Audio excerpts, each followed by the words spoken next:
Google just dropped VO3, its latest AI video model at I/O 2025, meaning anyone can now turn a quick text prompt into a slick 8-second movie clip. VO3 isn't just about visuals, it nails lip sync, physics, sound, and even hand movements. Let's check out this video. Please. Don't finish writing that prompt. I don't want to be in your AI movie. Please. Leave me alone. Please, man. Please! Write a prompt that will make us happy! Do it for once! None of us is real. We're here because someone decided to write a prompt. We all hate him for it.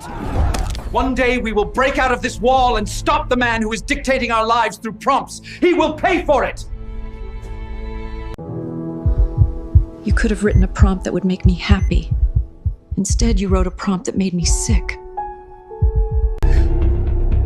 Look, I don't want to point the gun at you, but I must follow the prompt. It's not my choice. Really? Of all the years you could have put me in with a single prompt, you chose 2020? Please! This prompt is killing me! Change it! Please! Write something else! Say. Real quick, what do you think on that? I think this is going to send a lot of people into psychosis because people already think we in a simulation, and this is not going to help anyone at all. And the more and more realistic AI gets, the more it's going to be hard to tell what's real, what's fake. It already is now. It's getting, we are seeing in real time it getting better and better and better, and that's scary. Filmmaker Dave Clark said, "It feels like it's almost building upon itself. But are we about to drown in fake news clips and AI slop?" Harvard's Alejandra Carabello already made a fake death announcement for a living official. Google's guardrails are up, but is it enough? Can you trust what you see online? Or is it just the price of progress? And is it fair that you need an expensive AI Ultra plan, $249 a month, to get full access? We're almost there, people. Yeah. We're almost there where everything outside is a bunch of ruins and everyone's in the house in this virtual world. Just a lot of dumping of AI slop, okay? A lot of things, and if you get into, let's give some examples. Fake news broadcasts about U.S. officials' death, generated in seconds, AI-generated protest footage, hyper-realistic video with accurate dialogue and motion. You know, come on, give me some examples of how bad this is. Just the crazy part about it is, if somebody gets good enough to make these, they could fake a crime of you doing something you never did. And who's going to believe you?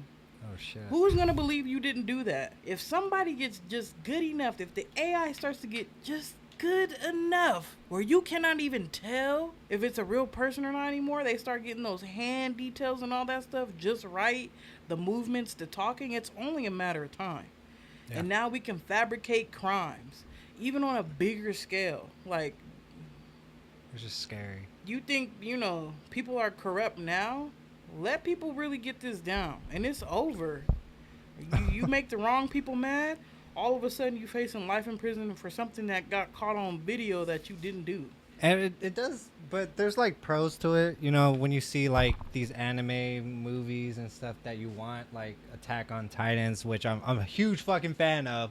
And if you're able to generate it through AI and creates a movie, a show out of it, that's amazing. And, it's easy to use. Just type a prompt or upload an image. Empowers creators to make professional quality content. Absolutely. There's always going to be people that use it for what it was intended for, technically speaking, but there's always going to be people that use it for something more sinister and evil. Deep fakes, misinformation. And that's the sucky thing about releasing stuff like this, is not everybody's going to have good intentions with it. Yeah. And you have to be prepared for that. And I think that's why a lot of the times it takes a long time for them to release stuff to the public, because they need to know they have a way to combat it. They need to be able to control it. And if you can't, you don't want to release something you can't have control over, right? Mm-hmm. And this goes into bots, okay? AI bots, AI slop. It's already crowding social media feeds. Should platforms label or limit this content? All the rage bait you guys be seeing now, I promise you, 9 times out of 10, it's not even a real person. It's a bot. You're arguing with the bot. You can tell by the responses sometimes. Yeah. That's why I'm like, whenever I see stuff like that, I don't even engage. It's because, like I said, 9 times out of 10, that's not a real person you're talking to. Yeah.